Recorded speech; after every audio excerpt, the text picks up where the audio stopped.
Hello, everyone. Welcome to the Alyosha Society, where we're pursuing truth and beauty and goodness through great literature. In this video, we are going to be starting with, a new book, Killer Angels. In fact, this video is going to be followed by 9 more videos. We're going to do 10 videos total on Killer Angels. I want to get right to it. No time to waste, friends. We have a lot of ground to cover, a lot of background and so forth.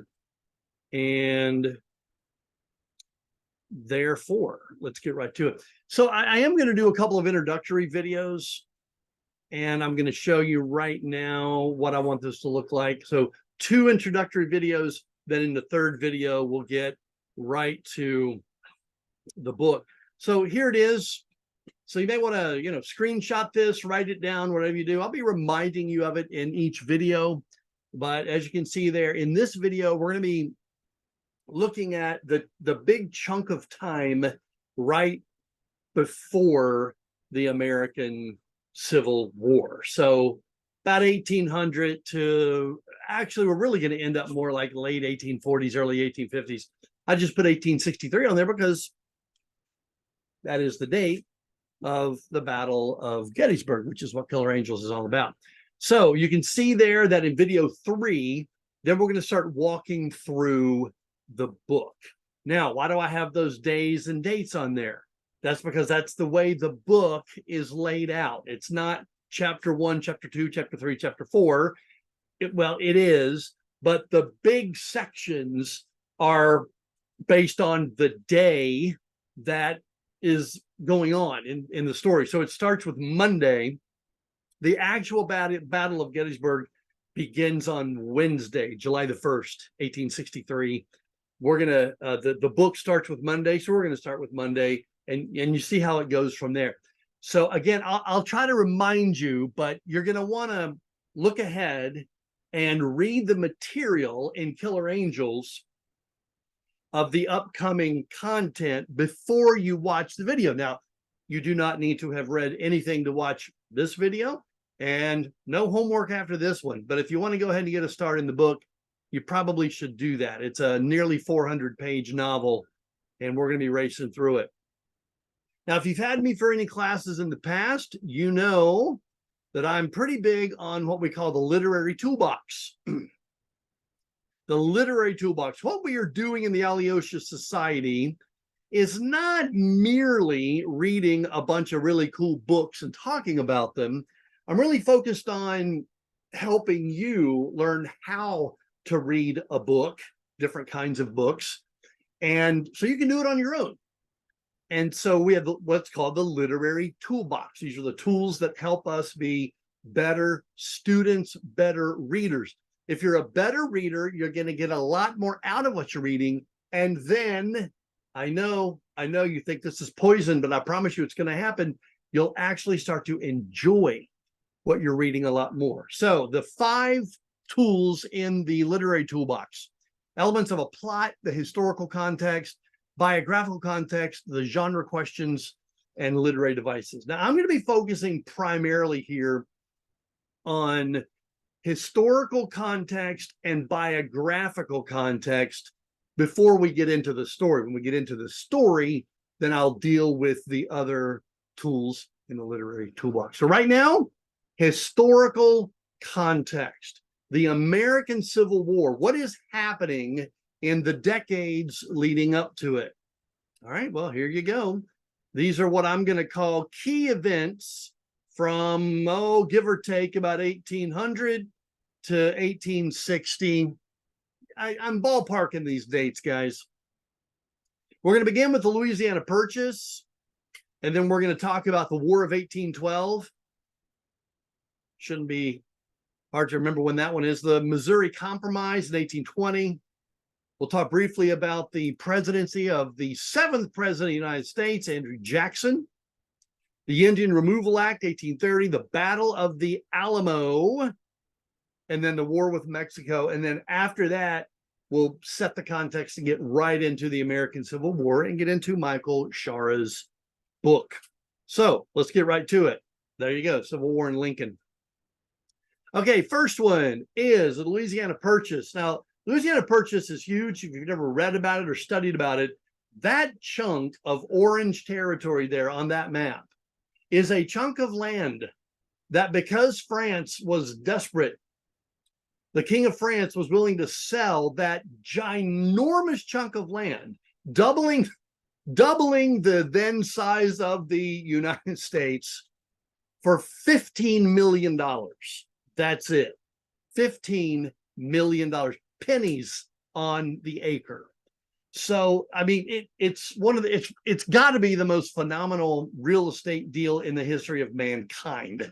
So all of a sudden, the United States goes from, you can see there the cutoff, all right, the mighty Mississippi River running straight up into the United States with Kentucky, Tennessee, and the Mississippi Territory.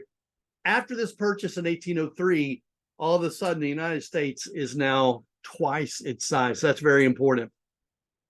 The next key event between 1800 and 1860-ish is the War of 1812. So what's going on with the War of 1812? Well, you know, we fought against the British to win our independence, is starting in 1775, first shots fired. But we seems like we just couldn't break up entirely. We duked it out with the British again in 1812. A couple of the key issues there.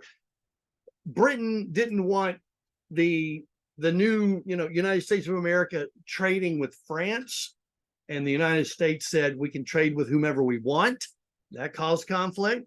There were also the issue of impressments, that is, British sailors basically kidnapping American sailors and forcing them to serve in the British Navy. This ends in 1815, Battle of New Orleans. Okay, I'm not going into a ton of detail with these. I just want to kind of hit the highlight reel. In 1820, the Missouri Compromise really is very, very important. If you look at the map there, you see this is going to tie in more with what we're doing with slavery and Lincoln and the Battle of Gettysburg. The green states there were states that, and in 1820, were slave states. Slavery was legal. And the red states are free states. So Missouri wants to come into the Union, but Missouri wants to come in as a slave state. Now, this was very controversial. There were some hardcore abolitionists, folks who were very much opposed to slavery, who were trying to eradicate the whole thing. You know, the last thing we want are more states coming in that are slave states, more land where there are more slaves. So this causes a huge problem. So instead of dealing with the issue of slavery, which, that our politicians could have done that in 1820, but they really did not.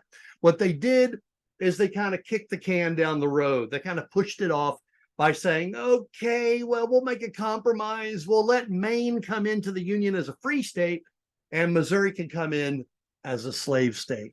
So the issue of slavery continues to grow and to become a much more difficult issue after the Missouri Compromise. Now, the next important item is going to be, late 1820s, early 1830s, the presidency of number seventh president, Andrew Jackson. Why do I say him and not John Quincy Adams or James Monroe?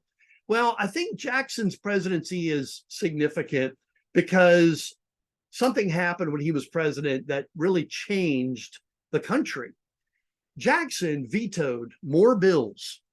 You know, a president can say no to a bill that Congress passes, and then that's it. They can override it, but if they can't override it, it's not going to become law. Jackson vetoed more bills that came from Congress than all 6 presidents before him combined. Yeah. Why is that important? Well, it marks an increase or a growth in the power of the executive branch. And that is why, Jackson's important for a lot of other reasons as well, but that's significant. That is very significant. We have 3 supposedly co-equal branches of government: legislative, executive, and judicial. And during Jackson's administration, the executive branch increases significantly in power. Something else that Jackson was involved in, legislation. He supported legislation to deal with, I guess, what might have been called the Indian issue. We don't really use that term anymore. Native Americans, what are we going to do? They were here before Europeans got here. How do we continue to deal with the fact that, we're growing and expanding and we're encroaching upon lands that are, inhabited by Native Americans? So Congress passes the Indian Removal Act, which forces a load of Native Americans to have to leave their land. We call this remember the Cherokee, the Trail of Tears. And I don't remember how many Native Americans died when they were forced to leave their land and go find somewhere else to live. So that's the Indian Removal Act. I think that's important. The Battle of the Alamo, I'm not going to dwell with the Battle of the Alamo. San Antone. So the reason it's kind of important in the historical development here, Mexico and the United States, there's this ongoing tension over the Southwest territories. What is today Arizona, New Mexico, mainly Texas, I would say. And there's this constant tension, this constant battle between them. The Alamo had previously been owned by the Mexicans, but the Texans owned it in 1836. Santa Anna, this Mexican general, comes up, attacks the Alamo. Sam Houston, the American commander, sends word to the men to just leave, just abandon it. But they didn't. They fought to the bitter end, and every single one of them died. So the Battle of the Alamo is important because it ties in with the next, important issue in the early 19th century in America, which is this tension, this growing tension with Mexico over, again, during the presidency of James Polk, the United States acquired a lot of that territory, again, that we now call Texas and New Mexico and Arizona. So that brings us up here. Now, in the next video, by the way, I want to show you guys, I'm trying to be neutral, very hard. Notice I'm wearing a blue shirt with gray stripes. So I've got Union colors and I've got Confederate colors. So, don't accuse me of taking sides when we get to this. In the next video, we're going to be taking a look at what actually led to the North and the South, the Union Army and the Confederacy fighting against each other, resulting in 600,000. That's over 500,000, guys. 600,000 casualties.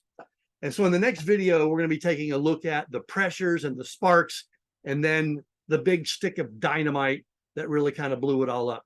So there you have it, friends. That is video number 1, our introduction of the first half of the 19th century. Again, guys, I just wanted to hit some key events so you kind of, get the cobwebs out. Now we're going to dig in way more specifically to what caused the war, and then we'll narrow down as we get into Michael Schar's book, The Killer Angels, The Battle of Gettysburg. See you in video 2, my friends.